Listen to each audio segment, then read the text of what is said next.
Master Yoda is perhaps one of the most powerful Jedi Knights in the history of the Republic and the Jedi Order, living a life that spanned over 900 years. He saw the era of the Republic, the reign of the Empire, and the events of the modern Star Wars characters have only ever heard about in legends. We've seen Yoda battle his way through the Clone Wars, slicing his way through droves of battle droids and battling some of the most fearsome opponents that the Separatists and the history of the very galaxy itself had to offer. The only time in recent memory that we've seen him run from a fight was against the soon-to-be Emperor Sheev Palpatine, Darth Sidious. In perhaps one of the most significant battles in galactic history, Yoda had the opportunity not only to battle Sidious as an individual, but the rise of the Empire and the Age of Darkness that would soon follow. He had one final chance to stop the rise of the Imperial regime, but in his final moment of momentum, he fled, narrowly escaping with his life and sending himself into a self-imposed exile on the world of Dagobah. So with so much on the line, why did Yoda run?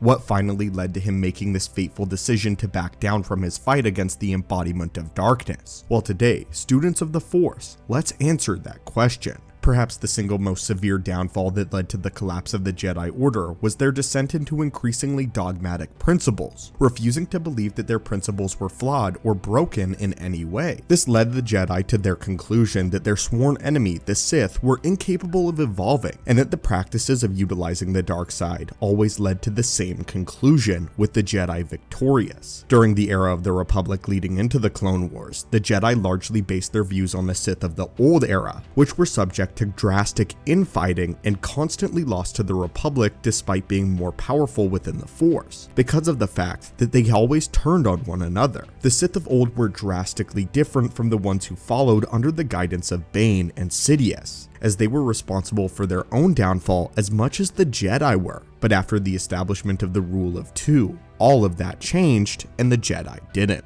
Darth Bane established a precedent that would allow the Sith to grow exponentially stronger the longer they remained in the shadows, with each of the new Sith Lords surpassing the last in terms of dark side power, as well as knowledge that was freely passed down to masters. For the first few generations, this would only make small differences though, but when this ideal was compounded for 1,000 years, each time augmenting the power of the next generation, they were able to drastically outclass many fully fledged Jedi Masters. This is why Maul, as a mere Sith apprentice, was able to overpower Qui-Gon Jinn, who has been a seasoned Jedi Master for decades and a pinnacle of the Order in terms of lightsaber combat. During the duel with Sidious, Yoda finally came to this deep dark revelation as the epiphany struck him. The novelization for Revenge of the Sith illustrates this point perfectly, and it details exactly what was going through Yoda's mind in the midst of the most important duel of his 900-year lifespan. The excerpt from the novel goes as follows. Finally, he saw the truth. This truth, that he, the Avatar of the Light, most implacable, most devastatingly powerful foe the darkness had ever known, just didn't have it. He had never had it. He had lost before he had even started, before he was born.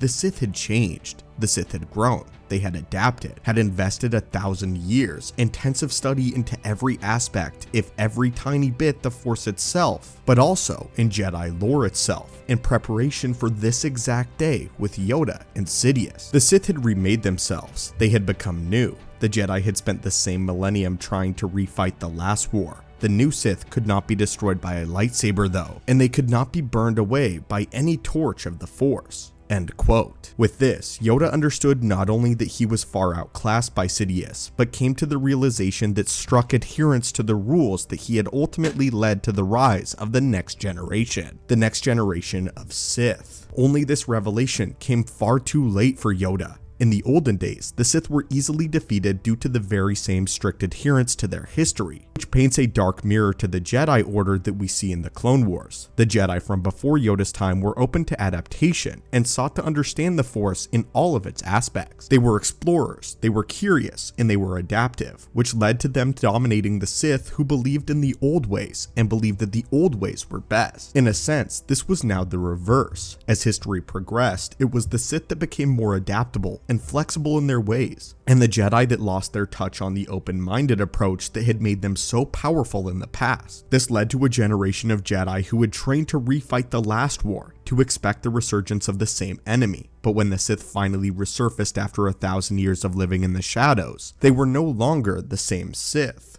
These Sith were not the same iterations that the Jedi had already defeated. They had grown far stronger than the Jedi had ever anticipated, and rose to such a degree that just 2 Sith Lords were capable of matching entire legions of Jedi. And Yoda now understood this. In this moment, he fully understood that he simply was not strong enough, and that the best course of action was to retreat, regroup, and find a new course of action, which of course was to develop over the course of the next 2 decades. After reassessing the situation with Obi-Wan and Bail Organa, he not only came to the conclusion that the Skywalker twins would be the best hope for the galaxy, but that Yoda himself would seek to understand how to be a better master for that fateful day when the time would come for them to be trained yet again as Jedi, and a new generation of Jedi born. The first lesson that he accepted was doing away with the early indoctrination of Force-sensitive children, and this was the very first step towards his own evolution as a Jedi Master of a new era. For years, the Jedi had pulled Force-sensitives from across the galaxy without having given them any say or influence in the matter whatsoever. But now he understood that the path of the Jedi must be one that is chosen,